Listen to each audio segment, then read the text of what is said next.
Scandinavian Star is an ocean-going ferry. For 19 years, she carries thousands of passengers and vehicles across the seas. Until a routine crossing turns deadly for 482 people in just 45 minutes. Now, using cutting-edge computer technology, we reveal exactly what went wrong. Disasters don't just happen, they're a chain of critical events. Unravel the fateful decisions in those final seconds from disaster.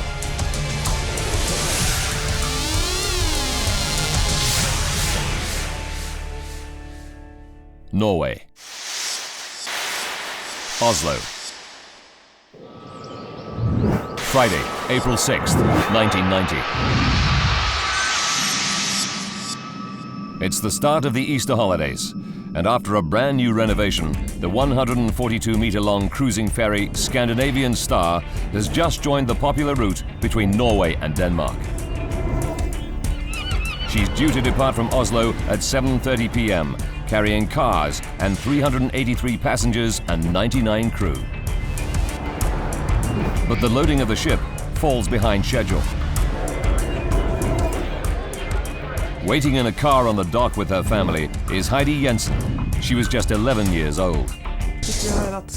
We heard about the delay, so my mother and brother went on board, while my dad and I waited. He'd been a sailor, and I had lots of silly questions to ask him. I asked him about the lifeboats and if he had been in one and what it was like. And I remember he said he wouldn't recommend it. Despite the delay, the passengers are looking forward to an uneventful 13-hour voyage.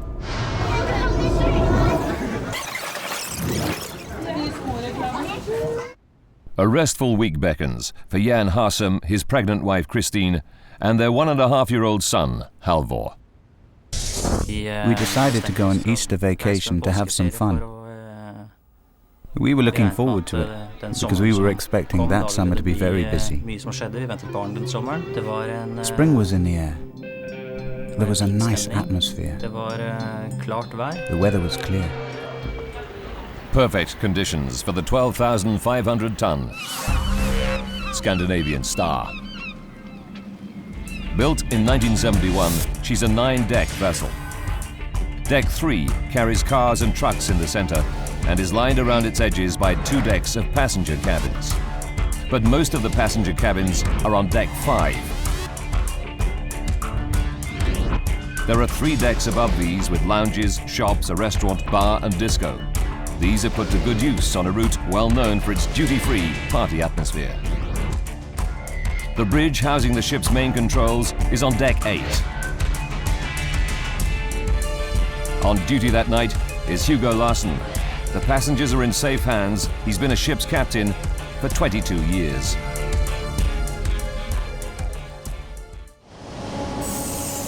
(9:45 p.m.)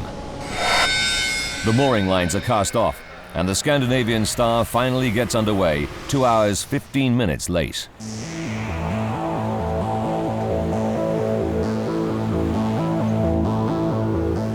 But on board, all is not as it should be.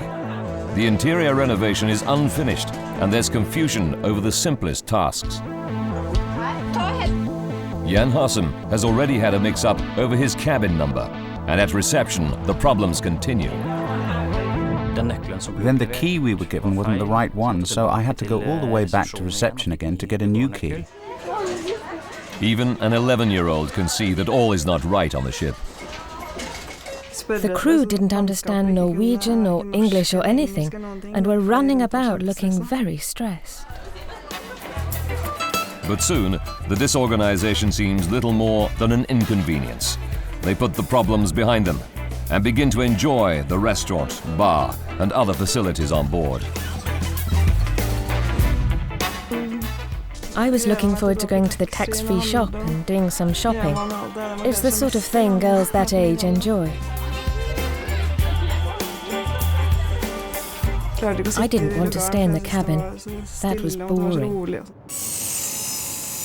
It's midnight. The younger passengers like Heidi are in bed. Jan Harsum is restless and leaves his wife and young son to sleep in their cabin on deck 5. Our son Halvor was only little and needed to sleep, so I walked around the ship a bit, just observing people and situations, and it seemed as if people were settling in. The Scandinavian Star is now at her cruising speed of 21 knots. The sea is calm, the night clear. The gentle motion of the ship promises a good night's sleep for the passengers already in their cabins. Yet, for some of them, their fate has already been sealed. 2 a.m. The Scandinavian Star has been underway for 4¼ hours. Those passengers who are still awake are having a good time in the ship's bar and disco on deck 8. But 5 decks below, a small fire breaks out in a corridor on deck 3. The fire takes hold and gains strength. It creeps up the walls and along the ceilings. The passengers on the decks above sleep on or party. By 2:09 a.m., the fire reaches into a stairwell and begins to climb through the ship's interior, setting fire to deck 4 above. Still, none of the passengers have any idea that beneath their feet, the fire is eating its way through the ship. And neither does Captain Larsen up on the bridge of the Scandinavian Star. Despite the smoke and flames of the growing inferno, no one has yet seen the fire and raised the alarm. A group of young athletic students are enjoying the freedom of the ship on their way to a training camp. One of them is Vidar Skillingsas. He was just 14 years old. For a 14-year-old travelling without parents to Denmark, along with the rest of the gang, it was very exciting. And clearly, not having to go to bed when our parents would have told us to was great. So we could explore the ship's facilities, like the disco and slot machines. 2:11 a.m. Suddenly, Vidar and his friends notice smoke pouring from a stairwell on deck 5. We saw smoke rising from the floor below, so we went straight down to reception. Solvi Egerhot is on duty at reception on deck 5. 3 boys came running towards me and they were screaming, "There's a fire!" At first they didn't take us seriously, but then they saw the smoke following us. I saw the smoke billowing after them. It was so thick I could barely make them out. And I stood there thinking, we can't deal with this. We're going straight to hell. So I call the bridge, call Captain Larsen, and tell him there's a fire raging on the stern deck. It's 2:15 a.m. and finally, 15 minutes after the fire has ignited, Captain Hugo Larsen gets his first warning.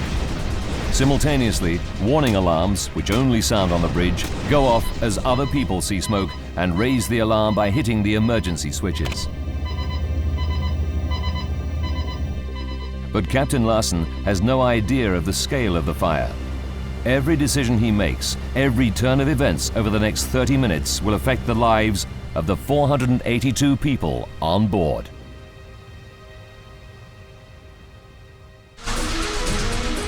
A fire has broken out on the passenger ship Scandinavian Star. 2 of the 8 decks are ablaze. And 482 people are in grave danger.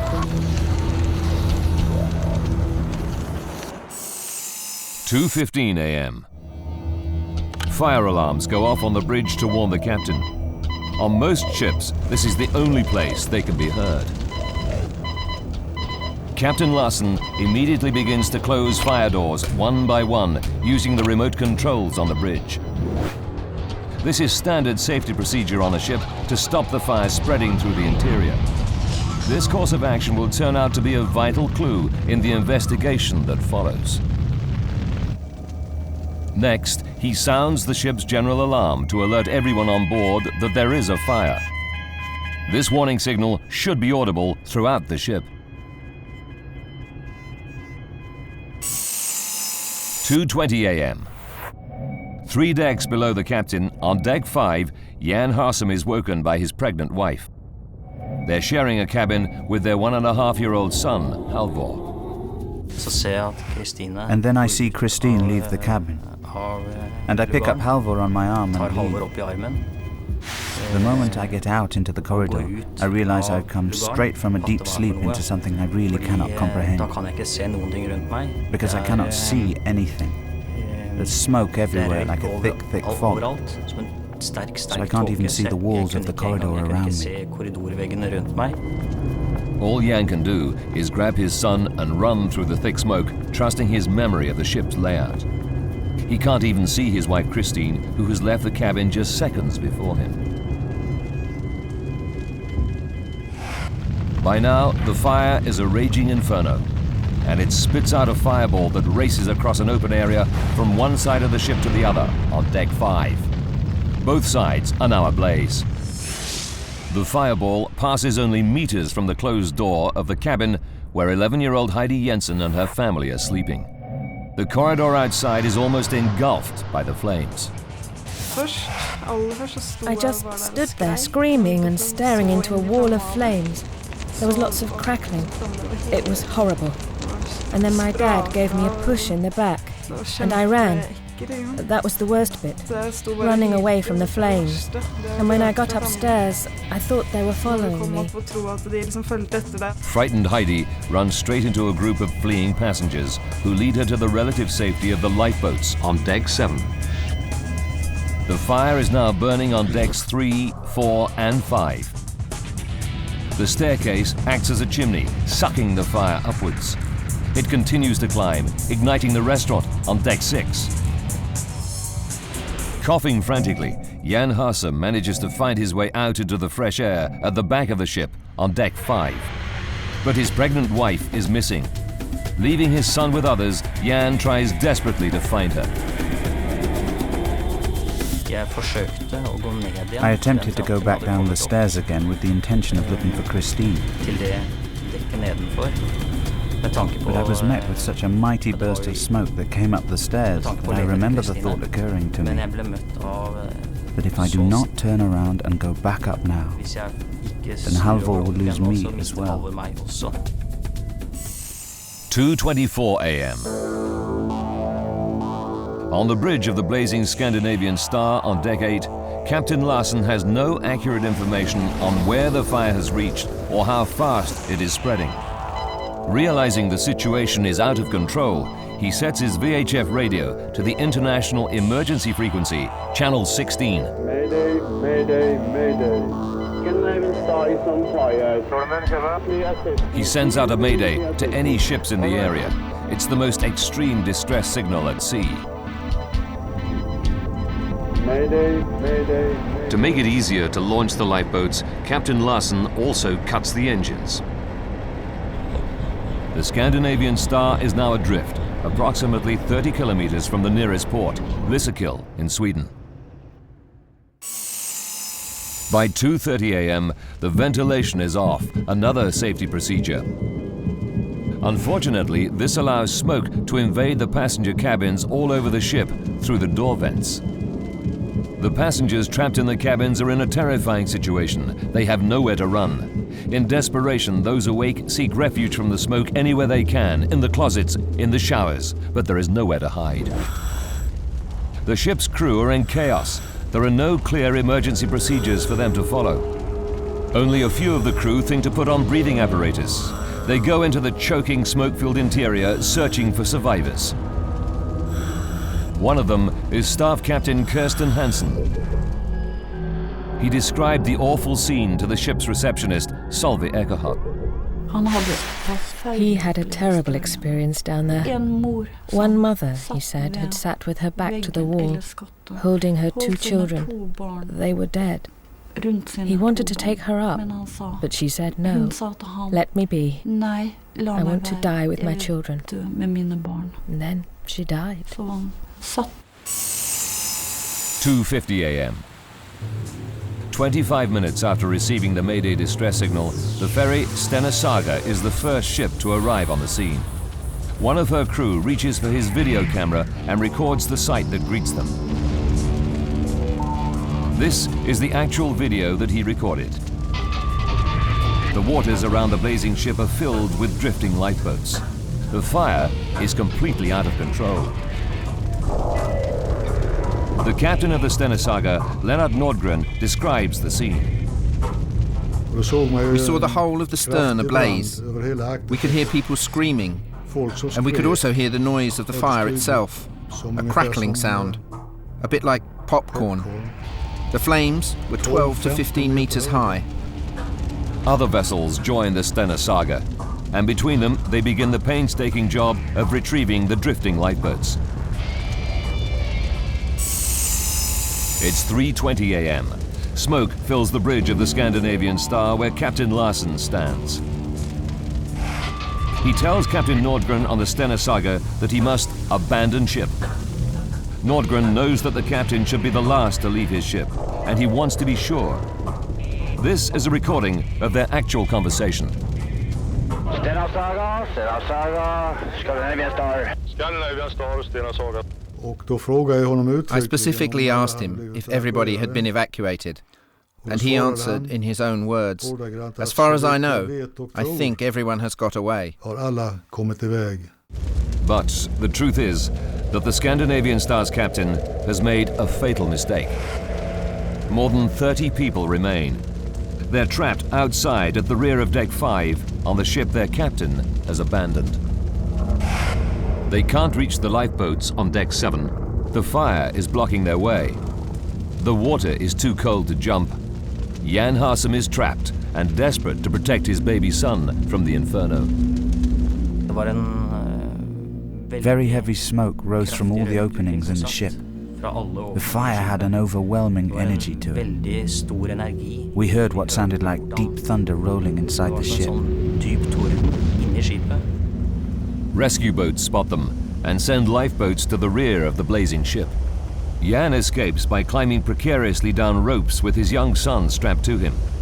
At this point, the rescuers finally begin to believe that all the passengers are saved. 5:30 a.m. It's at this moment that the first emergency services enter the Scandinavian Star. 9 firefighters from Gothenburg, Sweden, are winched onto the deck. Their leader is Fire Chief Ingvar Brynfors. When we made contact with the ship, the sight made our hair stand on end. It was an incredible sight. The sky was blazing red against the black horizon to the west. 7 a.m. The firefighters have been on board for an hour and a half, searching the ship for survivors. They reach the rear section of Deck 5 and are horrified to discover dead bodies everywhere. It was like the gates of hell. People were lying all over the place in the corridors. We broke down the doors so we could get into other places, and there were people lying on their beds, in the lavatories, in the showers. We counted 71 victims in there. The final victim count at the rear of Deck 5 is 76. Nearly half the people who die succumb in this one small area. What made it so dangerous? Survivors are taken by rescue boats to ports in Sweden, Norway, and Denmark. People become separated in the confusion, and many don't even know if their family and loved ones are safe in a different port or left behind on the burning ship. This unique news footage shows Heidi Jensen and her family as they arrive at Sandefjord, Norway. For her father, an ex-sailor, seen here carrying her younger brother, it's all too much. I saw Dad's reaction. He started crying. I think he began to take in what had happened. It had not sunk in before that. But when I saw him reacting in that way, I started thinking it was something big we had experienced, something awful. The firefighters on the Scandinavian Star continue to scour the smoking ferry while it's towed to Lysekil in Sweden. As they widen their search, the number of dead continues to rise. Jan Hassem and his young son reach land. There is still no news of his pregnant wife, Christine. It's almost too much for the human mind to cope with. Had she come out someplace else? Had she been picked up by another craft? After a week of agony, the police deliver the awful news. So Christine's casket and our little son, she was, as I've mentioned, pregnant, were then brought to the churchyard in Asker where we lived and placed there. Christine Hassem leaves the same cabin as Jan at the same time, yet he lives and she dies. She's one of a staggering 158 victims that lose their lives in just 45 minutes aboard the Scandinavian Star. Now, by rewinding the events of that fateful day and by going deep into the investigation, we can reveal what truly happened. How did the fire start? Why did so many people die in one small section of the ship? Advanced computer simulation will take us where no camera can go, into the heart of the disaster zone.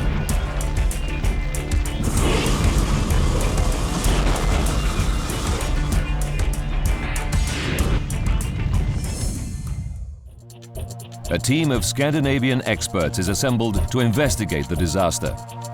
Using their data, we can piece together the deadly chain of events to find out what caused this terrible tragedy. This is their actual footage of the aftermath. How does this devastating fire start? To find out, they first have to track down where it began, the point of origin. Leading the fire investigation team is the head of the Norwegian Fire Research Institute, Kjell Schmidt-Pedersen. What we were supposed to do is to describe the development of the fire, what started the fire, at what time it started, where it started. It's not necessarily easy to find the origin, so you have to go backwards. The whole thing is a puzzle. The investigators track the path of the fire damage through the interior of the wrecked ship. It's like playing the fire backwards, leading them back towards the ignition site, the point of origin.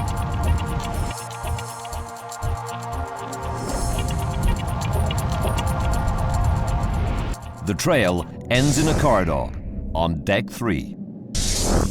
They know that the answer to what starts this devastating blaze must lie in the wreckage of this corridor seen here in their original video. They believe a pattern of burn damage marks the exact spot where the fire started, and they discover traces of linen there. They conclude that the fire was started in a pile of bedding. But what sets the bedding on fire? There was no electrical equipment, there was no heating from the chimney case, and there was no hydraulic oil system in that corridor. We found no equipment or anything that could have naturally started the fire. Could it have been set accidentally by a passenger or crew member? They discover that the passenger cabins on deck 3 were not in use. The deck should have been empty. They're mystified. The truth will only become clear when the investigators unravel all the secrets of the fatal blaze on the Scandinavian Star. 2 a.m. Using forensic science, Schmidt-Pedersen's team calculate that this is the earliest start time for the fire. 45 minutes to disaster. The investigation now focuses on the escalation of the blaze. How did a fire in a simple pile of bedding turn into a massive blaze that sweeps through the 142-meter-long Scandinavian Star? A fatal fire tears through the ferry Scandinavian Star. It kills 158 men, women and children and is one of the worst maritime disasters in Scandinavian history. Using advanced computer graphics based on the official report, we go deep into the investigation to unravel the deadly chain of events. What started this awful fire remains unclear.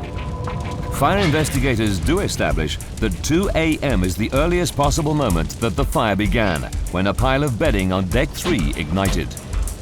But the investigators are puzzled. How did this small fire grow into a massive blaze? To fully investigate the fire on the Scandinavian Star and unravel its secrets, they have to recreate the fatal blaze. But this time, in the laboratory. So we had to make a full-scale experiment, and with the same type of corridor as we had on board the ship, because that was important to the development of the fire. And with the same material used, everything the same. The bedding fire alone would have burned out. With the ship's steel walls and fireproof asbestos lining, the fire should have had nowhere to go. And when they examine the burnt-out interior, they find the asbestos boards, although buckled, have not burnt. If it isn't the lining boards themselves, what is the fuel source for the fatal blaze? Something is fueling the fire as it races through the ship. The investigators are mystified. They dig deeper. What they discover is that the decorative white finish that covers the asbestos boards has completely disappeared. But this thin lining is barely 1.6 millimeters thick, little more than the thickness of a CD. When you have a material that is 1.6 millimeters thick, that is not very much. So the first thing we did is to investigate how is it ignited, what is needed to ignite it, how much heat will it release. Schmidt-Pedersen's experiments reveal that the wall lining is in fact extremely flammable. Calculations show that burning a 1 meter square piece of this lining turns out to be roughly the equivalent of throwing 1.5 liters of petrol into the blaze. The main fuel for the fatal fire is this thin lining. Its only job is to make the ship's interior look good, but the lining is so flammable, the fireproofing of the asbestos is useless. 36 minutes to go. Based on their experiments, Schmidt-Pedersen's group calculate that this corridor lining is now burning out of control. They now know that it fuels the fire. But how does it get beyond the corridor on deck 3? Why don't the ship's fireproof bulkheads and fire doors contain the blaze in the corridor? We have 2 bulkheads on the ship, one here and one here. And they're supposed to divide the ship into 3 different compartments, giving the result that a fire within one compartment should not spread to the other compartment. Fire doors allow passengers through the bulkheads and subdivide each compartment to contain a fire.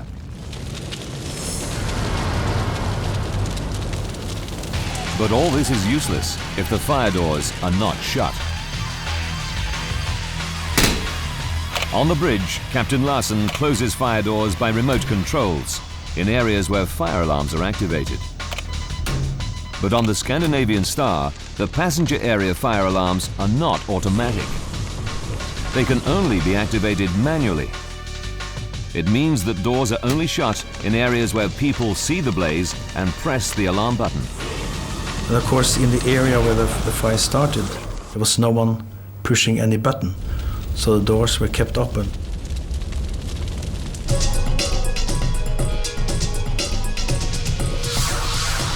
"36 minutes to go. The fire passes through the open fire door and into the rest of the ship. But what puzzles investigators is that the fire seems to reach deck 5 much more swiftly than it should. And when it gets there, it roars across the ship in a fireball. What makes it spread so rapidly through the interior? Eyewitness testimony is a key part of unraveling the chain of events.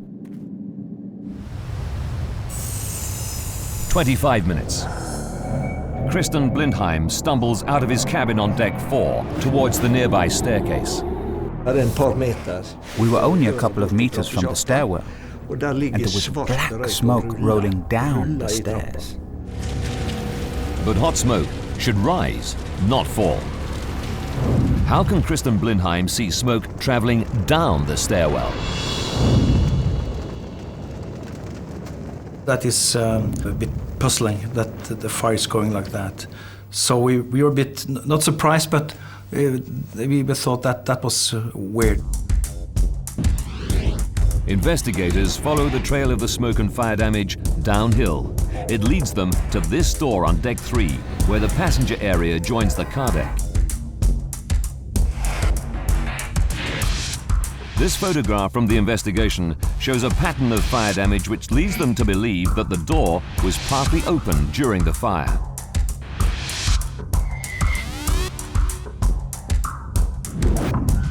A further clue comes from the scorched van parked right by the door. This damage can only have been caused by hot gases coming through the door and burning the vehicle. The car deck is ventilated by powerful fans designed to suck dangerous vehicle exhaust fumes out of the ship. But with the fire door to the car deck open during the blaze, these fans are literally sucking the fire through the ship. The fire starts in a corridor on deck 3. Within 20 minutes, the airflow sucks the fire up the staircase to deck 5. The conditions there transform it into a fireball that roars across the open space on deck 5 to the stairwell on the other side of the ship. The smoke and flame is then sucked down this stairwell through the open fire door and into the car deck.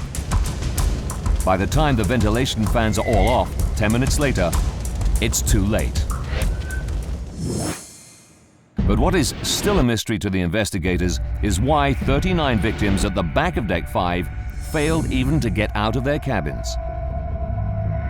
They focus on how the passengers are alerted. The main warning comes when they hear the ship's alarm. Surely this would have alerted the passengers. The team investigates the layout of the cabins and the positions of the alarm sirens.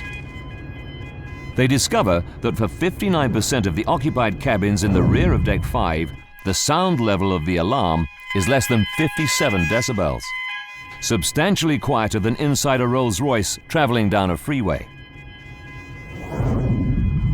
The explanation for the sleeping passengers is simple. They probably never heard the alarm. It was just too quiet. Expert fire training officer Chris Harris explains why. It starts off very loud and it starts travelling down the alleyway. And it has to turn left or right through another alleyway. And it carries on and on and on. But of course it's passing the cabin doors where the passengers are. So it's restricted again. Plus, of course, the ship being a living ship, we have inbred sounds all the time. The ventilation, the engine noise. With the alarm masked by the distance, the sounds of the ventilation and the engines, the passengers in those cabins probably never even woke up.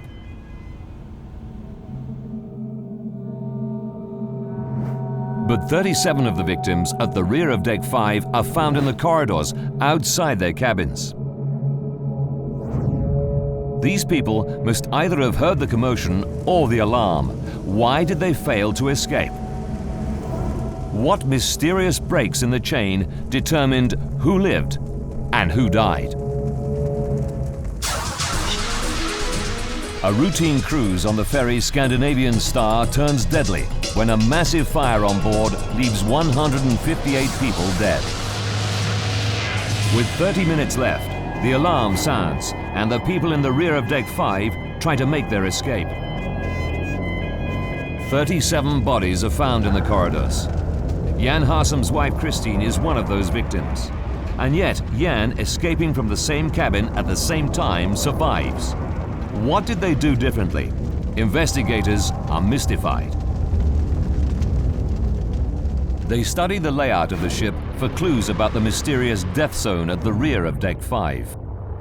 What they find is horrifying. Fire safety engineer Professor Ed Galea explains. The Scandinavian Star had a particular problem on deck 5 towards the aft section. You would find, you walked along this corridor, it's a dead end, and the exit is just back from the end of the corridor. On the other side of the vessel, you had a similar dead end, and then to get out, you need to come back. Life or death lies in the instantaneous decisions people make as they struggle to escape from the confusing maze of the blazing Scandinavian Star's interior. Jan Hassem, carrying his young son Halvor, turns right when he reaches these corridors. The body of his pregnant wife Christine is found to the left. She couldn't find an exit in the maze of corridors. He turns right, she turns left. That tiny decision means he and Halvor live and Christine dies. The investigators now understand what the victims faced trying to escape from the Scandinavian Star. There is just one question about their fate that is unexplained. What actually kills them? Despite the fire's ferocity, the bodies found at the rear of Deck 5 are not burnt. So, if it isn't the flames, what is it that claims the lives of so many victims? The investigators' attention is drawn to the thick smoke generated by the burning wall linings that filled the interior. Their experiments reveal the awful fact that the smoke on the Scandinavian Star is particularly nasty. Not only does it contain carbon monoxide, but something equally deadly: hydrogen cyanide. Hydrogen cyanide is a rapid killer, and if you know some history, you know that that was the same gas Hitler used against the Jews in the concentration camps. So it's a real killer. When hydrogen cyanide and carbon monoxide are inhaled together, the combination is devastating. Of the 158 victims, all but 10 perish by breathing the deadly smoke.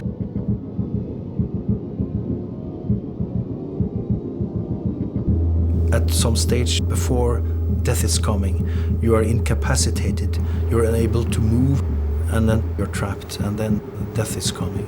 And all that is taking only a few minutes in this case. Within 8 to 12 minutes of the start of the fire, computer simulations suggest that the amount of toxic smoke on Deck 5 was already reaching a fatal level.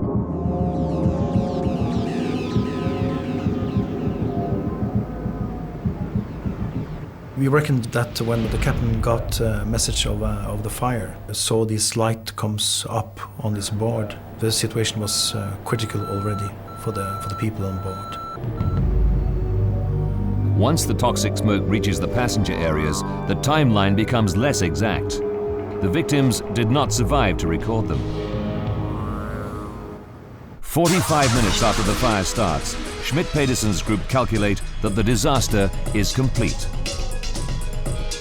The fire is out of control, the interior filled with deadly smoke. All of the victims in the cabins and the corridors have died, trapped in their cabins or lost in the interior. The first rescue vessel, the Stena Saga, is still 5 minutes away. But investigators remain puzzled by one thing. In an emergency situation, the crew are responsible for the safety of passengers. They're supposed to be trained to deal with emergencies. Why do they not perform better on the Scandinavian Star during the disaster? The investigators check the ship's logs and registers and interview the crew. Then they unearth the truth. The seeds of the disaster were planted more than 2 weeks before the fatal fire. The Scandinavian Star was rushed into service. The ship had only been in Scandinavian waters for 15 days.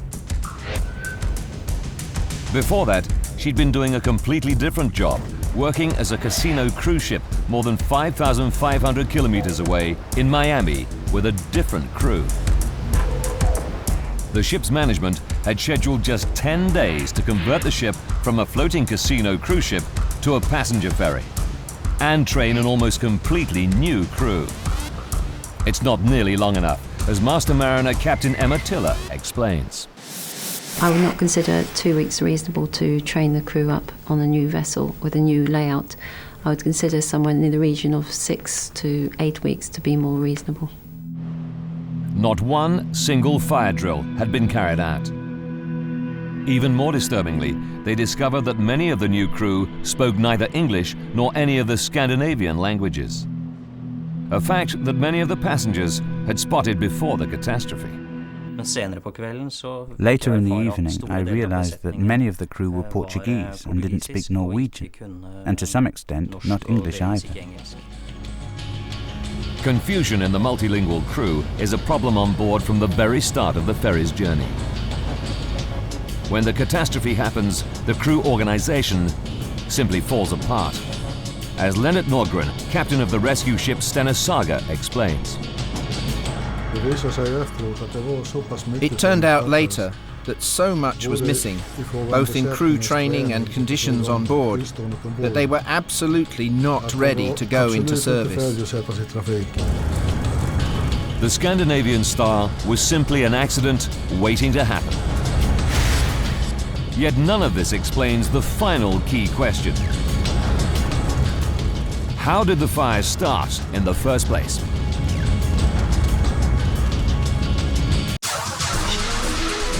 Investigators have worked out how a fire races through the Scandinavian Star, causing catastrophe.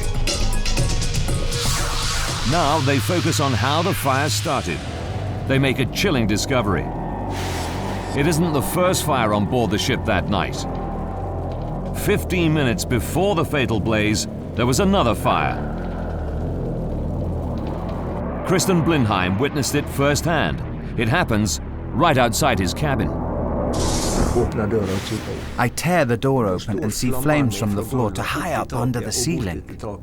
So, I dive to the bed, tear off my bedclothes and run out into the corridor and throw them over the flames and stamp on them to put the flames out. The captain is made aware of the fire and it's promptly extinguished. Kristen is told everything is under control, but it isn't. No one checks for another fire, no alarms are sounded, no fire doors are shut. Until it's too late. Little evidence of the first fire remains, but the official report concludes that it was probably started by a naked flame. And Schmidt-Petersen's investigators failed to find any evidence that the second fire could have started accidentally. That led us to the likely conclusion that this was set on purpose with a match or a lighter. Someone set the disaster fire. It was arson. As to who the arsonist is, we may never know. When police begin to go through the backgrounds of the victims, they find that one of the Danish passengers has a police record. He had 4 previous convictions for arson, and police suspicion turns towards him. However, the Scandinavian Star had 2 sister ships when she worked in the US.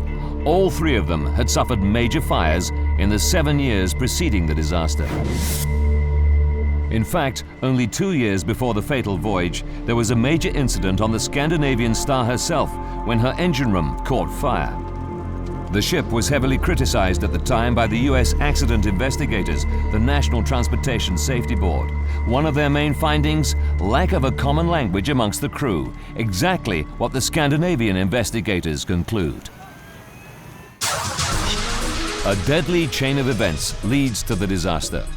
A break anywhere in the chain could have prevented or reduced the catastrophe. If the crew had been better prepared, more passengers might have been evacuated. If the captain had responded effectively to the first arson attack, the second fire might have been caught sooner. If someone had been on deck 3 to report the fire, it would never have gained such a deadly hold. If there'd been smoke or heat alarms in the passenger areas, the fire could have been caught when it was still small. If all the fire doors had been shut immediately, the fire would have been trapped and unable to spread.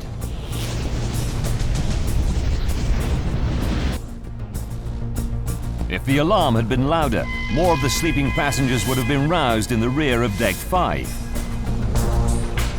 If the walls had been fitted with a fireproof lining that did not produce poisonous smoke. But none of these things happened, and 158 people perished.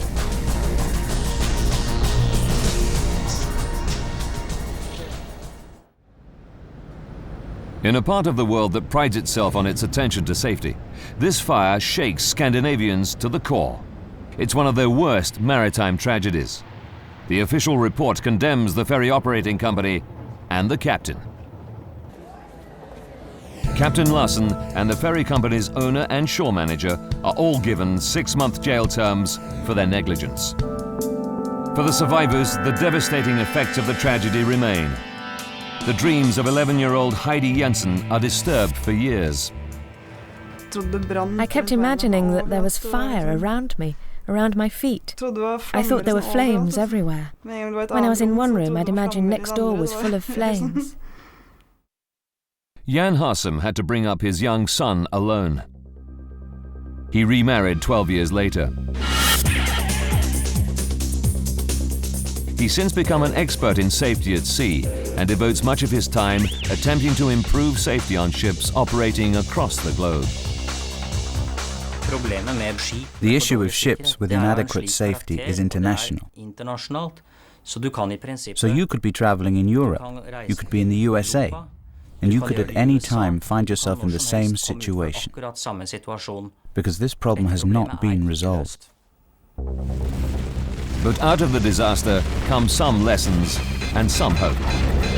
Even if the Scandinavian Star had had better equipment, if she'd been more safely designed, the passengers would still have been at the mercy of substandard training and a crew that didn't even speak the same language. This was the lesson of the Scandinavian Star. The accident was influential in the development of new international safety codes. These place more responsibility on the owners and operators of ships to make sure their crews are properly trained and ready for emergencies. The hope is that the tragedy of the Scandinavian Star may make journeys at sea a little safer for every passenger.